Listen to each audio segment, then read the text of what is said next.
Allô, papa.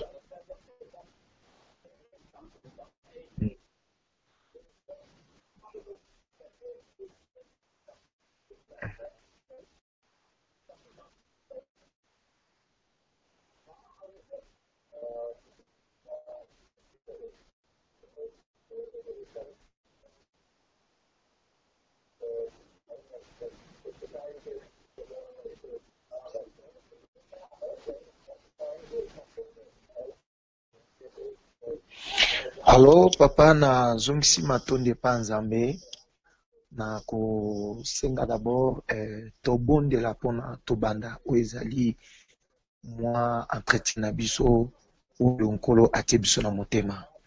Nzambe tozongisi matondi epai na yo, topesi yo merci na grâce oyo akorde biso na butu na lelo. Tika ete nkolo oyo nyonso tokoloba tata moto nyonso akoyoka yango oyo edifie ye. Pe Saint-Esprit, tosenge te papa ou inspiré biso na semence oyo tozo recevoir afin que préparer biso pour un jour papa te bana ko hériter royaume pour ete yango nde mosalo tikeli biso na bénir peuple na yo na butu na lelo na kombo na Yesu tobondeli pe tolobi amen. Ya solo nalingi bandeko balingami na pesi d'abord nzambe merci pe na pesi yo merci yo moto ozolanda ngai na pokwa oyo butu eza moi partout dans le monde place bozali na pesi vraiment nzambe merci nalingi to profiter tolobela oyo ezali thème moko ezosunga biso mpona moment oyo tozoleka nakanisi tomoni partout bato nyonso bauti kofete Pâques bato kofete fete ya Pâques basali bato misusu tomoni na baeglise nyonso baorganize bacommunion nzambe amatindi loko moko na motema tolobela lelo thème na biso après la Pâques. Question liboso tootuna mpona Pâques ezala fête, Pâques ezalaki fête te, Pâques ezalaki acte moko oyo esalamaki. Mais pourquoi nzambe asalaki acte wana? Lelo tozo fêter Pâques, mais tozo yeba te après Pâques objectif nini oyo nzambe azalaki na yango.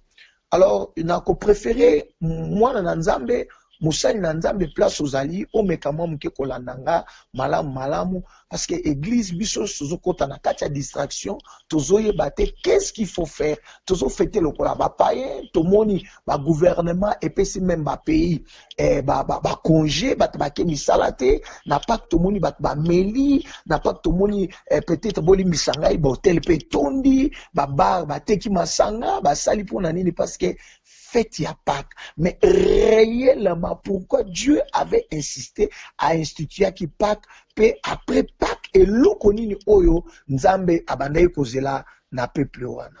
Je crois, pendant d'abord que Nzambe a sala acte wana ya Pâques, c'est parce que à cause ya alliance oyo, Nzambe a salaki na Abraham. Nzambe asalaki alliance na Abraham ezalaki pas n'importe quelle alliance ezalaki alliance ya makila. Je crois tozwa o ezali Genèse chapitre 15 verset 18 ce qui tokotanga Bible lobi en ces jours-là l'Éternel fit alliance avec Abraham et dit je donne ces pays à ta postérité depuis le fleuve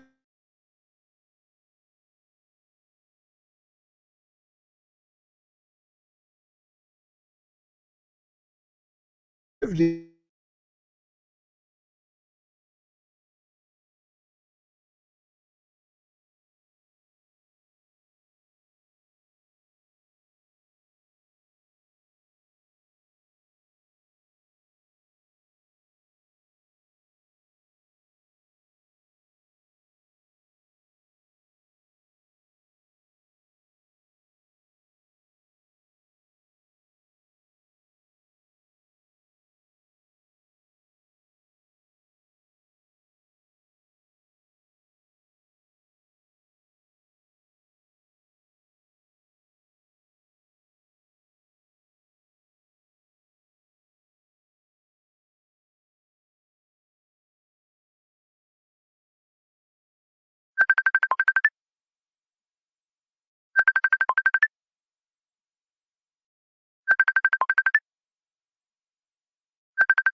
Allô, papa.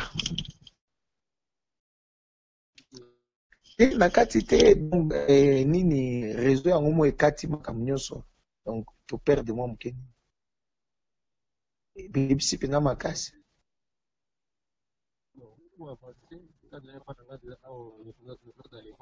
Ah. Donc je peux avancer hein? Alors tolobi ke tango nzambe asali alliance na Abraham, alliance oyo nzambe asalaki na Abraham ezalaki alliance ya makila. Ayebisi Abraham akata banyama mpona makila etanga, mpe tomoni lisusu nzambe ake koyebisa Abraham il faut asala circoncision ebandi na ye na Abraham na moto nyonso oyo aza na kati ya ndako na ye mpe moto nyonso oyo akovanda na kati na libota na ye. Genèse chapitre 17 verset na yango 21 à 24. Bible lobi na biso, Bible lobi boye, j'établirai mon alliance avec Isaac que Sarah t'enfantera à cette époque-ci de l'année prochaine. Lorsqu'il eut achevé de lui parler, Dieu s'éleva au-dessus d'Abraham. Abraham prit Ismaël son fils, tout ce qui était né dans sa maison et tout ce qu'il avait acquis à prix d'argent, tous les mâles parmi les gens de la maison d'Abraham, et il les circoncis ces mêmes jours selon l'ordre que Dieu lui avait donné. Abraham était âgé de 99 ans lorsqu'il fut circoncis. Ismaël, son fils, était âgé de 13 ans lorsqu'il fut circoncis. Donc, tout le monde, Abraham, Zambalobi, alliance, on a eza alliance, il y a circoncision. Or, na circoncision, tango yo salema, et loko o ezaka nécessaire, et o ekoyaka, tout le monde aka ezaka makila. Donc, na kata circoncision, pour na, to anticiper mo mouke to na biloko mine, et loko liboso, to la kana eteni yanzoto oyo, ekoyaka, yami bale, tozalaka na makila o etangaka, yami satu, tozalaka na douleur o mutayo kaka, pe yamine, tozalaka na cicatrice oyo, mutu atikalaka na yango. Donc tout ça est un enseignement oyo, normalement, biso bana nzambe, il faut tozala na yango. Tokozonga na likamba circoncision, mais to progresser na ntoeba. Pourquoi nzambe atsalaki pak? Nzambe atsalaki pak tango peuple wana, bakoti bazaki famille. Tango nzamba moni ke bango ba komisiko une nation ba apprendre parce que Égypte ezaki une grande nation na moment wana ezaki ndenge tozala ba États-Unis lelo nzamba moni ke non peuple wana ba komaki déjà une grande nation alors fallait normalement abimisa bango akende na bango nzambe yemoka simbi motema ya pharaon pe pharaon sani akomi konyokola bango pe bango ba tomboli misu na bango alors pona babima Dieu devrait se souvenir de son alliance avec Abraham. Nzamba lobi bino nyonso bozwa nini bozwa makila elembo makila botia na ba porte na bino bolia mwana na mpate soki bokoki bino moko te fo bolia e na voisin tokota kuna te na révélation wana donc etali biso te mais problème na biso ezali tozolobela après Pâques. Alors nzambe tango atindi bango batia makila il se souvenait toujours de son alliance alobi tango na koleka ange akoleka akomona makila akosala nini akoboma te akoleka donc ezala oliaki te mais soko kotaki kaka na kati ya ndako oyo makila ezalaki moyo kufa ezali te donc kufa epai na yo ekota te. Donc premièrement ezalaki mpona nini à cause de l'alliance Dieu se souvenu de son alliance après mpona ya Abraham. Bien aimé, pourquoi siko nzamba longoli bango en Égypte pona amema bango na nini? J'ose croire que nzambe azazo bate nzambe ana objectif et c'est ce que Dieu attend de nous maintenant na moment oyo ke otozali après tant nzambe abimisi biso toza banani to kenini to fêter Pâques to lié to sali makambo nyonso mais on remarque que les gens sont toujours païens, les gens sont toujours des pécheurs, les gens sont toujours baza lolenge moko boy. Alors Bible lobi tango nzambe abimisi bango eloko liboso na ningi totanga nanu na mokanda Exode chapitre nango 12 verset 31. Esunga biso toyeba eloko nini oyo ezolobama place wana. Exode chapitre 12, verset 31. Bible lobi na biso na verset 31. Bible zolo na biso boye. Dans la même nuit, Pharaon appela Moïse et Aaron et leur dit, levez-vous, sortez du milieu de mon peuple, vous et les enfants d'Israël, allez, servez l'Éternel comme vous l'avez dit. Prenez vos brebis, vos bœufs, comme vous l'avez dit, allez et bénissez-moi. Oh, alléluia. Pharaon azoloba bobima bokende. Nzambe tangu abimisi biso. Après Pâques, Dieu et l'okabane kozela que peuple Nzambe va servir. Est-ce que nasima Pâques oyo biso solie Pâques, est-ce que tozo servir Nzambe? Et quel service on Nzambe là? Tobo ite ozo servir peut-être en modération, ozo servir Nzambe lokola pasteur ngam nazoter, ozo servir Nzambe peut-être nani nyonso wana eza malamu, mais le véritable service que Dieu attendait bana Israël na katikat na désert, c'était la véritable adoration. Bien-aimé dans le Seigneur, surtout que na mukanda Jean Bible lobiete Nzambe azoluka ba adorateur te, mais Nzambe azoluka ba vrai adorateur. Yo mutolia ki communion, yo muto fete Pâques, est-ce que lelo na ebité? Est-ce que vous avez un vrai adorateur ou bien vous avez simplement un adorateur? Voilà ce qui se fait maintenant. Vous remarquerez que nous n'avons pas des objectifs, toujours battre, pas toujours fêter, toujours lia, pour n'ani toujours salam. Dieu attend la vraie adoration. Mais t'as la vie, non. Tant que toujours la vraie adoration, c'est que non, n'est toujours mon abatbazo yemba, batbazo bimama misu, non. La vraie adoration, bien aimé, c'est toute une vie. Vie na yo. Est-ce que vous adorez Nzambe? Tala bomo na yo. Est-ce que vous kumisa Nzambe? Toko servir Nzambe na kati lolenge nini? Waneza eloko ya liboso o Nzambe abimisa kibango pour te peuple wana bakende ko servir ye. Bakoma ba vrais adorateurs yankolo. Yami bale. Pourquoi Nzambe abimisa kibango? Nzambe abimisa kibango totanga lisusu kaka na mukanda Exode chapitre 13 verset 17 à 19.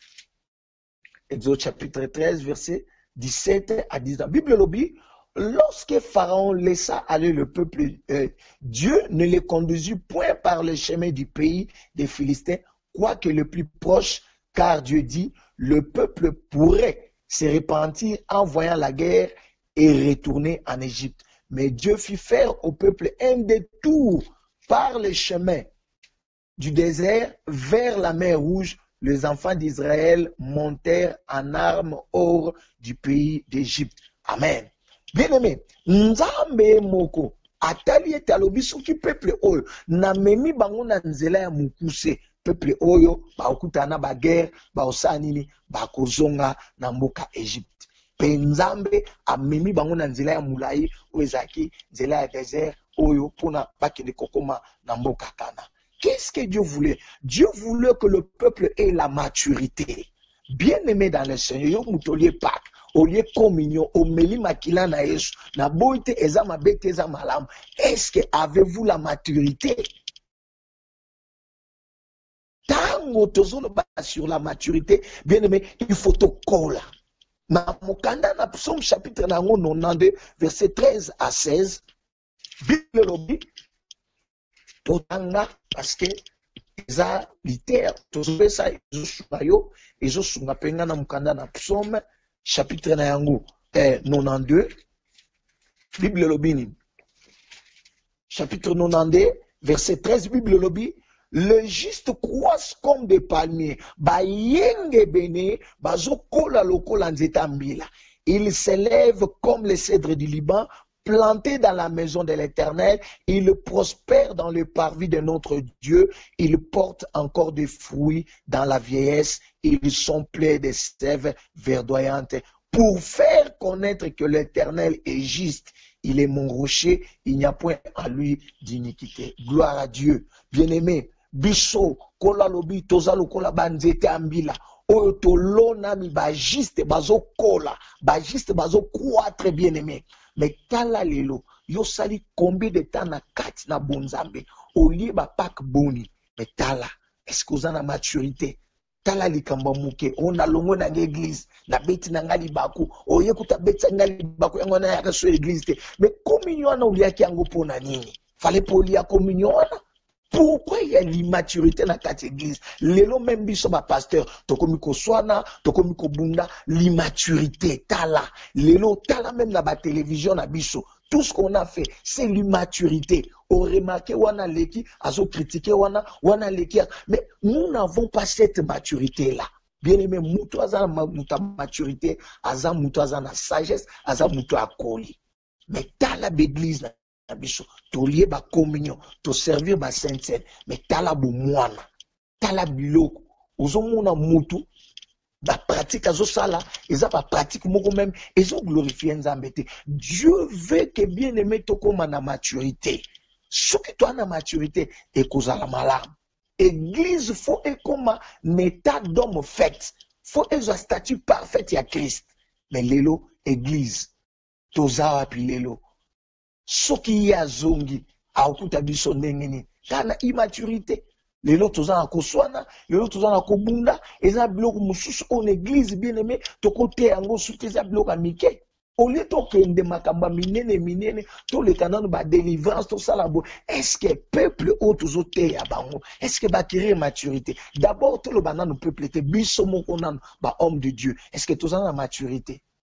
Lelo mono aibi mondimi nanga, a mondimi azalaka yo ou bien azalaka nzambe. Ozo mon. Non. Alors, ozomona biloko nyonso, c'était ezaki objectif bien aimé dans le Seigneur, il y a pas. Troisième point autonomie to lobela, pour nani nzambe abimisa ki bango bien aimé dans le Seigneur, toujours on a Exode chapitre 14 verset 4. Bible lobini. Exode toujours Exode. Exode chapitre 14 verset 4. Bible ezote abiso nini. Bible lobina biso, Jean dit, si serait le cœur des pharaons et il les poursuivra, mais Pharaon et toute son armée serviront à faire éclater ma gloire et les Égyptiens sauront que je suis l'Éternel et les enfants d'Israël firent ainsi. Gloire. Dieu a voulu bien aimer dans le Seigneur évangéliser. Après avoir ce qui peut acquérir maturité, Nzamba lingaki te biso to évangéliser. Bien aimé, tu as évangélisé combien de personnes? Nzambe alobete tango bana babimi alobi asimbi motema ya Pharaon pour na Pharaon alanda, pe Nzambe a éclaté gloire des Égyptiens ba yeba. Qu'est-ce que les Égyptiens ba ke Nzambe azanzambe monene azanzambe ya solo. Lelo tala place yo zalaka ozo ko évangéliser combien de personnes bien aimées dans le Seigneur. Or Bible lobete le nom de l'Éternel est blasphémé à cause de vous. Tala vinayo, tala lolengo zo tambola. Lelo oliaki communion, omelaki makila na Yesu. C'était Toboïte Zapak, Oliaki Yango, résurrection, mais Christ est ressuscité toujours comme l'Olenge Wana. Quand Christ a c'est quoi qui alobaki na roba oni allez bokende bote à sangomalam bolo banabango que le royaume des cieux est proche. Mais yo ote à combien de personnes?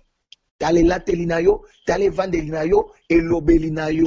Bien aimé, nous sommes des écritures. Oh, yo bien aimé dans le Seigneur, faut t'ôter à battre. Comportement na yo bizali na yo. Mais communion, eza na kati stoma na yo. Eza pe na kati kibumu na yo. Makila Yesu na ebite soki. Eza kaka kati na yo. Mais tala lolenge na yo. Ko soigne za yo, ko finge za yo, ko tonge za. Ozo ko évangéliser nani. E basuka wana te, tango bakei na Jéricho, Josué tinda les deux messagers, tant que ces messagers-là, pourtant message, Rahab était une prostituée. Mais Rahab a kobi kanengeni, l'autre finga kabandumba, tout ça comme mais yeba yango Bible lobi, Dieu a tant aimé le monde. Dieu n'a pas tant aimé l'église, mais Dieu a tant aimé les mondes. Les mondes, c'est là où il y a des pécheurs. Yango nozomona bandoki bazo kufate, yango nozomona miyibi bazo kufate, pona nini bolingwa nzambe ezali kona bomo na bango. Biso oyo ngao nazote yayo. Soke zalaki ke nzamba lingaki ba pécheur te, nenga na kufa peut-être roza na sida parce que na bana otambo na 24 makangu. Ozomon, mais bolingo nzambe, lelo récupéranga, mais yo, ou évangéliser combien de personnes?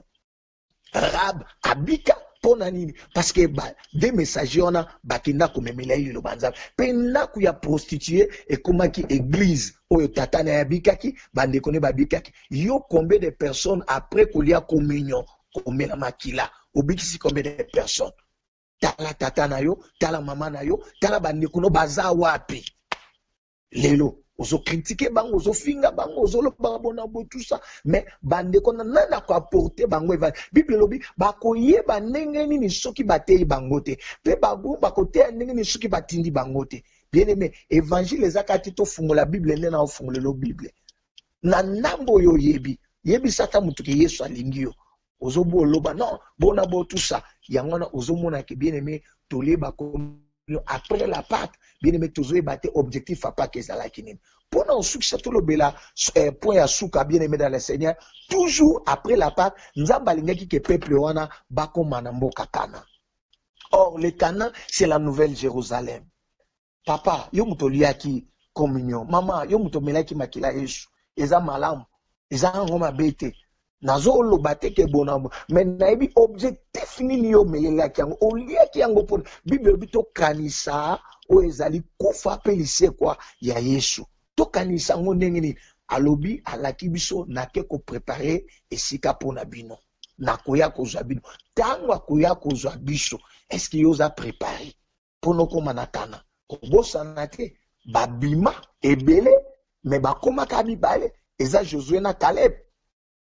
Même Wakomate, même Moïse, asuka na nzela. Na ebite, yo kokoma ou bien kokomate. Yo kokota ou bien kokota te. Mais yeba yango, Bible na ngezolo babo, na mukanda ya Matthieu chapitre 7, totanga yango, esunga biso. Bible zolo bana biso nini na mukanda ya Matthieu chapitre 7, totanga na verset na yango, 21, Bible lobby, tous ceux qui me disent Seigneur, Seigneur, n'entreront pas tous dans les royaumes des cieux, mais celles ceux qui font la volonté de mon Père qui est dans les cieux. Plusieurs me diront en ces jours, Seigneur, Seigneur, n'avons-nous pas prophétisé par ton nom? N'avons-nous pas chassé des démons par ton nom? Et n'avons-nous pas fait beaucoup de miracles par ton nom? Alors je leur dirai ouvertement, je ne vous ai jamais connu, retirez-vous de moi, vous qui commettez l'iniquité. Et l'okozoko sabiso lelo bien-aimé dans le Seigneur, ce sont les démonstrations autour du monde dans la quatre églises, des miracles, la prophétie, bani. Ce sont des terrains glissants où le diable s'est introduit dans l'église. L'église ne prêche plus le message pour préparer le peuple de Dieu, mais l'église prépare un message. Azo garder le col à moi si on a na synagogue ou à sala 18 ans mukongone toujours ya kogumbama kota sabiso mabele tokosomba mapangu tokosomba bavion na sima kosomba biloko wana tokokende wapi bien-aimé. Le message du royaume est peu prêché. Le message du royaume n'a plus de place dans l'église. La repentance a perdu même sa place dans l'église. Alors on a évité kanangu tokota ndengeni. Kana, bakota avant bakota kana, bazaki circoncision. Circoncision, bien aimé, dans la kaki bino ke to ozonge la yango, eloka liboso, elemba liboso, to longo, balongo la kamusuni moko, nanzoto. Eloko nini oyo bana yo liye communion wana, olongo li na kati nzoto na yo. Olongo li nini. Bien aimé, nous devons nous séparer des choses. Abraham, pour na azala béni à Kabona qui d'abord na Lot. Bah, il se sépare de ton Lot, Kabona na Lot.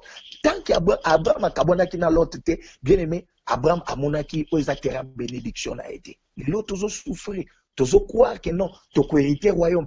Mais Bible lobby, ce ne sont pas tous ceux qui disent Seigneur, Seigneur. Exactement parce qu'il y a l'église. Exactement parce qu'il n'y a pas de ayo boye, qu'il n'y a pas hérité royaume wana, exactement te papa, exactement yo ne foye bate. Est-ce que ngai na une statue ya Christ? Ngai, est-ce que na chrétien sont oko sanga, oko sa pasteur, oko sa nai, mais nzambe na chaton oko sangote. Combien aimé dans le Seigneur, le lot tous ba hypocrite devant Dieu, le lot comportement na biso, ils ont reflété le langue onzambali. mais yeba kaka batumi bale bakota oba uta Égypte eza Josué na Caleb. Est-ce que yozali génération Josué na Caleb ou bien oza génération nini? Tant bakoma baebisi bango bokende bakomi na nzela babite toke kuna tomoni ba fils d'Anak tomoni boye tout ça to décourager to nommé chef na biso to sa nini tozonga lelo bana nzambe bakoma omona bake basali groupe na bango te mater na pasteur azote eza bien te biso tomoni pasteur yaka babendi koto yaka toke na biso koto to bima na biso toke sa église na biso tala ndenge nini bato bazonga na Égypte. Sikofo yeba na vie na yo olie communion omeli makila c'est la Pâque toboite mais est-ce que okokota kana ou bien okokota kana te boni ndeko na nga oyo mukolo wana bas lekaki na balekaki na nini wana mais bakota na kana te. Alors pona osuki sa conseil ngezaka moko kolia eza mabete komela eza mabete eza malala mais toyeba objectif nini oyo tozo fêter Pâques bien-aimé l'homme oyo ayaki kokufela biso na ekulusu ezalaki pona mapangu te ba avion te ba nini tout ça les païens en air eza pona ba voyage te ba pagano baza nango tout ce que vous dites là dans ba message eza mabete eza malamu nous les prêchons nous tous mais totika to longola mwasi ona ozaki courbe o atala kaka mabele quand akutanaki na Christ atombolaki totombola totalisa batu lola tolakisa batu. Est-ce que place oyo zali bateyaka yo likolo eza pe peut-être faut ya pasteur te pasteur azomona tanga azoteya le royaume amona neti ke message anelo futa te amoni ke muninga kuna ate message ya prospérité apambola eza mabete message ya prospérité c'est un bon message mais est-ce que église chaque jour kaka message ya prospérité message ya prospérité délivrance lelo délivrance bakui lobby délivrance ba eza mabete eza malamu toboite mais est-ce que c'est ça que Christ a fait là on écoule spona yango? Bien-aimé, je vous aime beaucoup nakanisi esengelete tosilisa awa pona toyeba pe ko kabona mwa muke vraiment nalingi bino mingi na kombo na Yesu tiketelite ya oyo esunga yo pe elakisa yo vraie identité na yo après la Pâque. Dieu attend quelque chose de vous. La Pâque, avant et comme a fait, c'était un acte où il s'allait maki. Mais qu'est-ce que Dieu attendait après cette Pâque-là? Tika, Nzambe Oyo, apesi biso, moment Oyo, apambola biso, pe apambola oezali, chaîne na biso ya EPP. Ciao, apamboli Nzambe.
Allons, papa.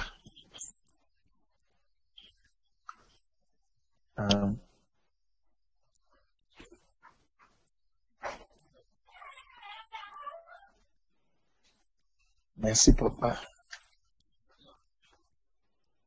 Merci, papa. Vraiment, nga pe na sepeli makasi, vraiment, kolo apambola yo, pe apambola chaîne, oyo, il y a le peuple de Dieu, oyo, bazaye nombreux, oyo, donc, tokoti na distraction, l'église est à sous-sitiété. On ne connaît plus qu'est-ce qu'il faut donner au peuple de Dieu, suite à ma matériel, les gens voient que non, n'a qu'au voyager, attendre à sombi limousine, n'attendre à avion, tout ça, et à ma bête, ça bien, papa na oloba. Mais les âmes de Dieu, les âmes ne se convertissent plus. Plus ou moins.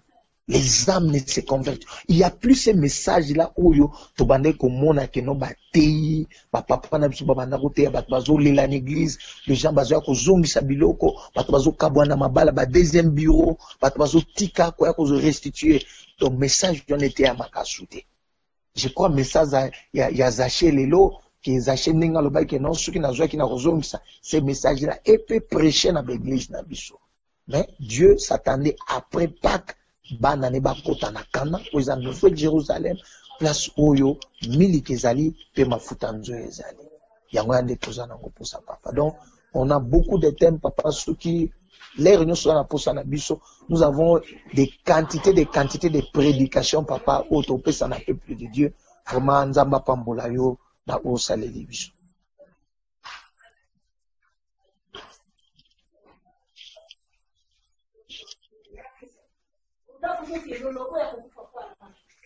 Oui.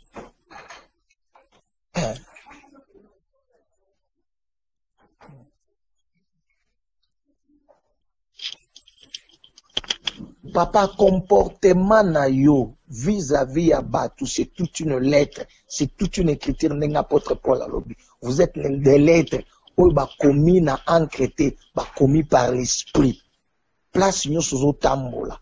Lolenge na yo, comportement na yo, vie na yo, ozo communiquer ni. Zamba et Debusso, les jours où permettre les sous de parler sur quel est ton vrai témoignage devant les pères pour que tu sois béni. Au monde à Nzamba au kabiso solo papa. Vous comprenez? Donc c'est ça, comportement na biso, lolenge na biso. C'est toute une écriture. Kibonzambe papa zana kitambala te nalata kitambala kibonzambe zana baraba baba shandala ta tolio ki ango mingi papa mais mutu wana zo baraba la ba shandala wana lobi to kalaika alibanda makambazo sala mais za mutu musaka lo barabilo ko wana te akenda en église omoni comportement na ye et fandeli na ye et tamboli na ye et tatola mone na nzambe il enseigne des gens vous comprenez mais biso lelo tala lolenge nini komwa Yesu ndenge zo fingisa malelo somo eza biso ba pasteur eza la banana nzambe ba incrédulité côté libatu à tel point ba bazo comprendre ce to kokina les gens se demandent obi na l'église mususu lelo batu baza do ba tellement ba lembi ba changer l'église ebele o ba dia to vanda kaka elo ba toki nde susu kuna pe ba bengo kaka ezali kuna pe ezaka ndenge les gens sont fatigués papa nanga mais je sais que là où il y a des faux ba vrai bazanga ate.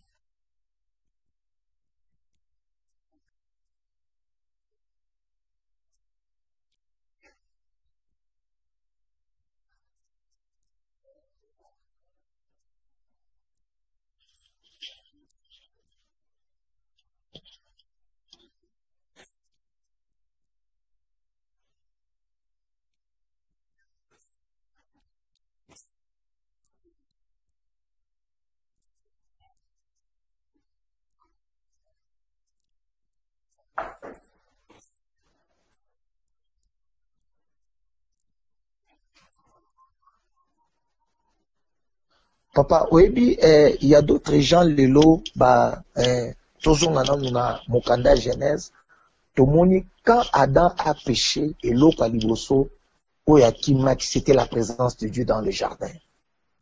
Là où il y a la vérité, là où il y a la vie, les soubako supporter en côté. Ils vont faire pourquoi?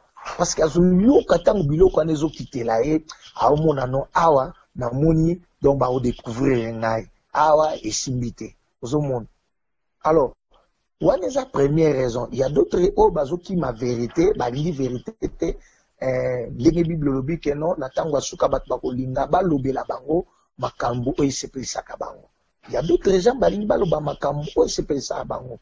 Alors, mais ezana misusu ndenge bazana bazo quitter église suite peut-être il y a comportement et l'autre azana ngo posa. Il a besoin de près du cœur papa.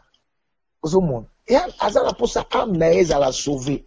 Mais il retrouve que au lieu âme à la sauver, les approches ne mutezos à la sauver. Or dans l'approche, poche n'est qui déjà sauvé. Au monde. Azomon a été à Okendab. C'est ainsi va quitter pour aller quelque part à Kendoluka. Et on a mis sous papa nanga nenge zawana.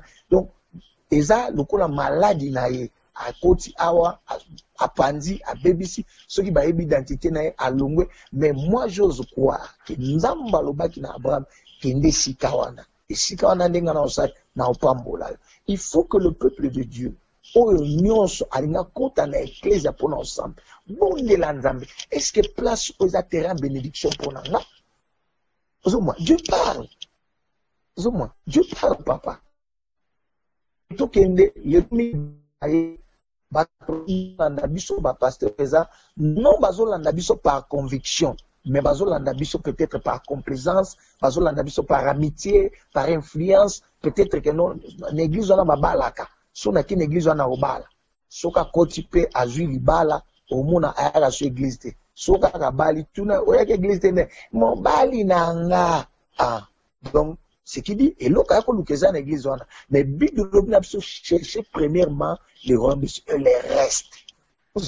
Au lieu siko biso to like ça les restes biso au lieu to like ça royaume des cieux biso to like ça les restes.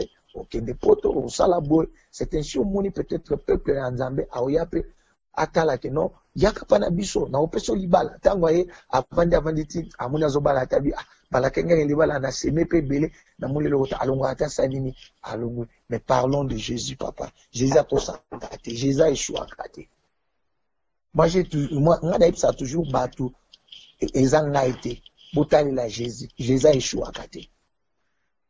Vous comprenez papa? Soki totali si batu balanda Yesu batu baovanda pe batu baoyoka. Soki mutu oyo alongwe seki di brebi wana peut-être azaki na pâturage nanga te nakoka ngete mpona aza na mbongo na bandolanda eke non ozomona bona botusa te eza ndenge wana te.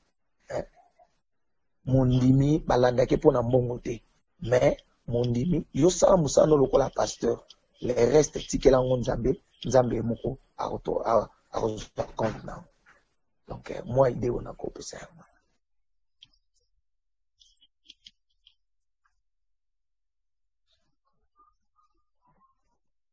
Merci papa.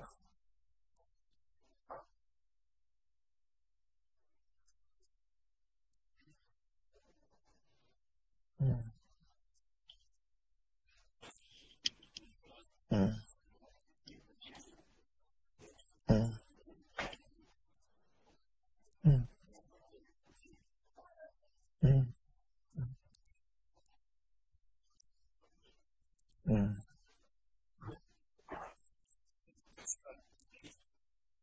Mm.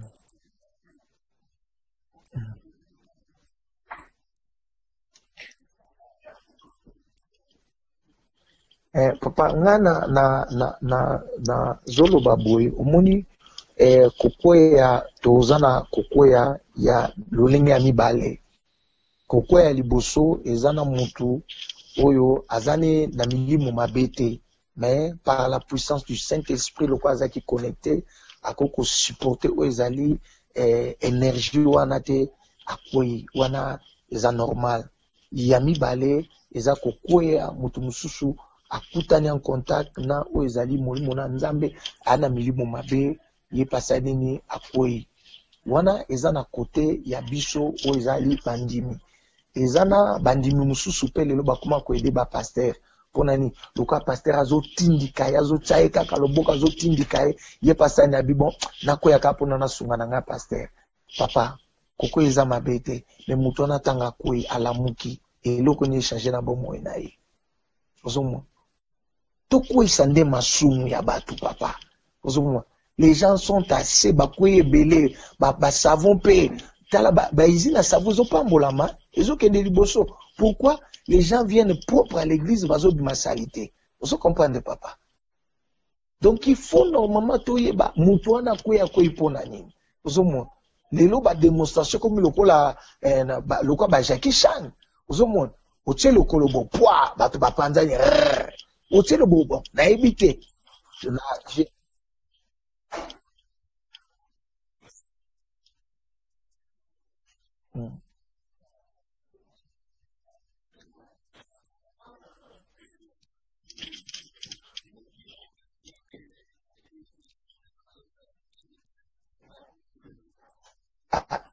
Il faut maintenant se demander parce que tout est dans la parole. Aux hommes. L'onction, c'est dans la parole. La puissance, c'est dans la parole. Mais il n'a pas prêché. Mais aïkaka, la démonstration, malamoko. Il faut normalement se demander, papa. Il faut se demander, et vous verrez là-bas, il y a un engouement des peuples de Dieu, bah, pour nanini, il y a un abisso zandoki, il y a papa. Moto aza kati na yesu ndoki, ata bundisi, akuakolia ete, papa. Vous comprenez, papa? Vous monatala, Job, lokola zaki juste libosa nzambe, satana kota nanda kwa Job a tourné à moni biloko nenyo so tout ça, papa asimba yango te, akoka ko simba yango te. Ti akendaki na tona nzambe. Tangu baki, bakutani kuna basololi, omoni Job na moni biloko nenyo, mais pour nene asimba te, parce que Job était juste. Ozo mon. Batu baye bakati que Satan za serviteur pe ya nzambe. Ozo mon. Que ceux qui ont aussi nzambe te Satan sa abandi pe obeta yo. Pour nani auto sakate. Vous comprenez, papa? Quelqu'un qui marche dans la vraie parole. Quoi na droiture, papa? Mutuana, papa nanga, na ebisayo. Eza difficile, Satan a simba. Bible zolo bananga, o simba na loboko na nzambe, Satan a koboto la ngote. À moins qu'ils en a permission à nzambe. Et nzambe a éprouvé kabiso. Nzamba tanta kabiso te. Vous avez beaucoup plus l'élo, Bible lobby, le malheur atteint souvent les justes. Et l'Éternel en délivre toujours. Vous avez malheur est quoi, mais délivrance est certain pour la bouche. Vous comprenez, papa? Mais, l'élo, pourquoi ils en ont m'habité, papa? Pourquoi ils en ont m'habité?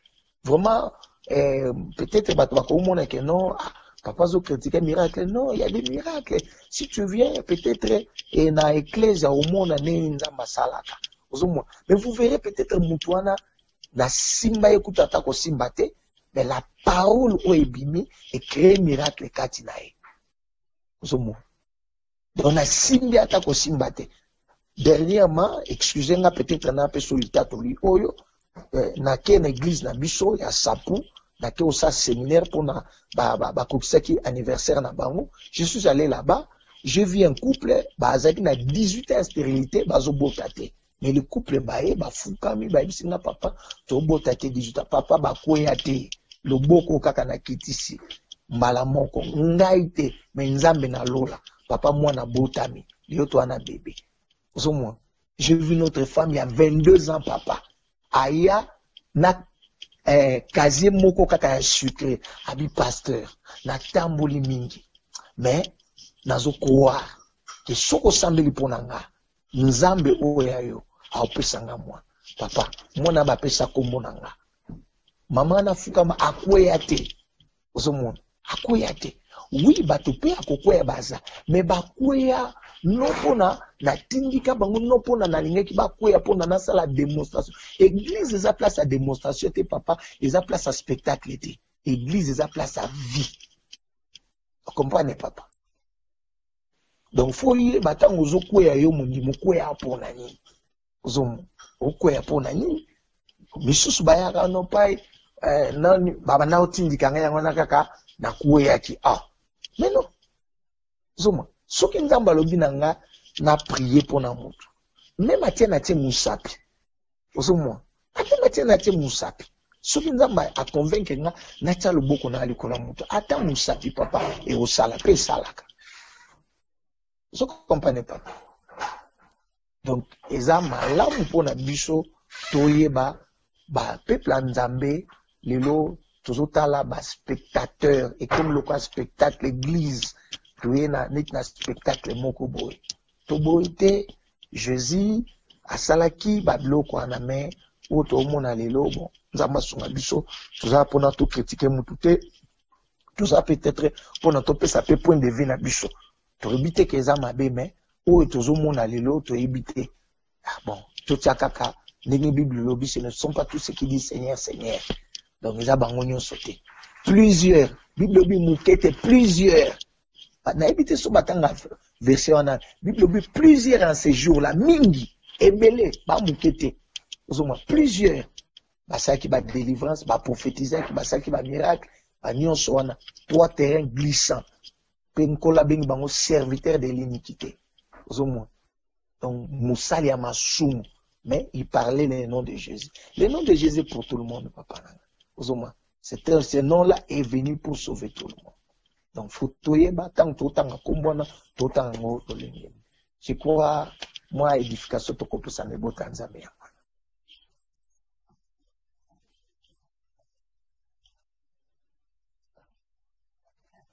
Merci, papa.